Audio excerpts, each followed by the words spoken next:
উম্মতকে আল্লাহ জিজ্ঞেস করবেন, এ নূহের উম্মতেরা, তোমাদের নবী নূহ কি দাওয়াত পৌঁছিয়েছে? নূহের উম্মত বলবে, না আল্লাহ, আমাদের কাছে কোনো সতর্ককারী আসে নাই, কোনো নবী টবি আসে নাই, কোনো দাওয়াতও আমরা পাই নাই, আপনারাও চিনি নাই, জান্নাতও চিনি নাই, জাহান্নামও চিনি নাই। নূহ আলাইহিস সালাম বিপদে পড়ে যাবেন। তখন আল্লাহ বলবেন, নূহ তুমি বললা পৌঁছিয়েছো, তোমার উম্মত বলে কিছু পায় নাই। নূহ তোমার কি কোনো সাক্ষী আছে? নূহ আলাইহিস সালাম বলবেন, আছে। কে? উম্মতে মুহাম্মাদি। তখন আমরা বলবো, আল্লাহ, আল্লাহর নবী নূহ আলাইহিস সালাম তিনি আপনি যা যা বলেছেন ঠিক তা তা তার উম্মতের কাছে পৌঁছে দিয়েছে।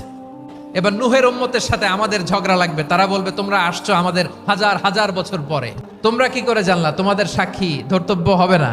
আমরা বলবো, আমাদের কোরআনে তোমাদের নবীর কথা আল্লাহ আমাদেরকে জানিয়েছেন, দিন রাত এক করে তোমাদের কাছে তিনি দাওয়াত পৌঁছেছেন। তোমরা কানের মধ্যে হাত দিয়ে রাখতা, চেহারাটা কাপড় দিয়ে ঢেকে রাখতা, আল্লাহর নবী নূহকে পিটিয়ে ছালা দিয়ে পেঁচিয়ে তোমরা পাহাড়ে রেখে আসতা, সব আমরা জানি।